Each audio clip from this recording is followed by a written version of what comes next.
After being in Asia for almost 9 years, I have finally come to personally understand, and I want to say this to people, just everyone, all people.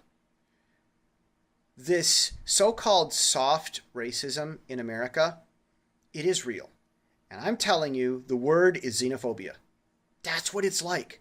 Xenophobia has to do with those assumptions that we make about other people from other cultures. I have been eating with chopsticks for 15 years. Salad, steak. I just don't like trying to stab, my steak and my salad, with this fork thing. Like, it's so barbaric and sloppy. I just rather grab it. So I sit down at a shop here in Asia and they bring me a fork from the back kitchen because I'm the foreigner who always eats with a fork. Right. Now, I could be offended by that, but I mean, rule number one of having people trust you is don't be able to be offended by anything. I mean, if you can possibly get offended, good luck on being able to, reach out to people. But I'm thankful when people make those kind gestures. They're really trying, but it is irritating after a while. And America's got, we got lots of baggage and need to heal about a lot of things. But there is a type of soft, they call it racism, but I don't, my dictionary disagrees. There's a problem. It's a cousin of racism. It's xenophobia. There are two Americas, black and white, arguably others, but those are the big ones. And it's like they're two different countries. They've got Democrats and Republicans in both, and I hope they all vote for the People's Party here in a few years. But there are two Americas. It's like black America and white America are two different countries. And the difference between the two, it's xenophobia. It's a lot easier to understand those problems today if you see it's like there's two different countries there. I think it'd be great to bring them together, a country with diversity, but we're not going to solve that the remaining the modern form of that problem, the black white bad history problem in America if we keep treating it as if it's the same problem it was 100 years ago. I mean, problems always change. Businesses know that. Organizations, local Christian churches, everyone knows you have to update. And I'm saying the problem today is like xenophobia. Xenophobia is very similar to the problem that we have between an entrepreneur, and his software developer. Guy has an idea. He goes out, gets money, $20,000 he pays to the software developer to make his website, software, phone app, wrap up dealio thing. And he gets all done, and then he says to the software developer, hey, could we move that one thing over like a little bit? And the software developer goes, that cost $10,000. Wish you'd have told me that before. It wouldn't have cost anything.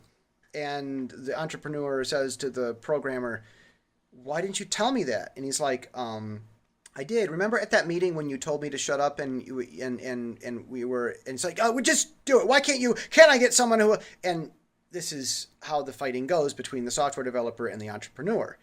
And it's because the entrepreneur makes assumptions about the other guy's job. He doesn't see the need to map everything out in advance. Software developers call that job a product owner or a product manager, where he's the guy that maps out the software in blueprints like you do for a house. I mean, you don't move your bedroom around the house after you build the house. You do that in the blueprints before. But people don't know you have to do that with software also. And it's like xenophobia between the entrepreneur and the software developer. And the same thing happens between the entrepreneur and his marketing staff, who says, look, if you're making a product that breaks all the time and you're not helping your customers learn how to use the product when they call you, then all the advertising in the world is just going to make people hate you more.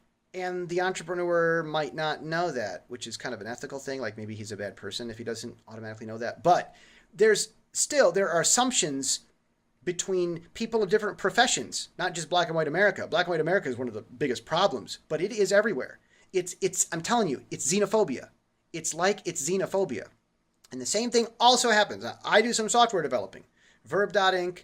I write software. I'm on GitHub. And right now I'm teaching people how to use Linux to try to help help people, like, you just do my little tutorial and Linux won't scare you anymore and you can install Ubuntu and stuff. And I'm trying to work with people on that. And I deal with software developers all the time. And it's a problem that software developers have. They make the same xenophobic assumptions. They think that the average computer phone user is going to use their phone and their computer the same way that the software developer does. Well, I use it this way, doesn't everybody? No, they don't.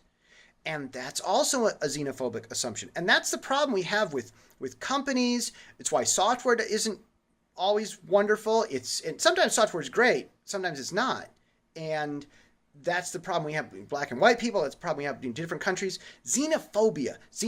Look it up. Try to understand it. That's the word we're looking for a lot of things. It affects a lot of things. Xenophobia.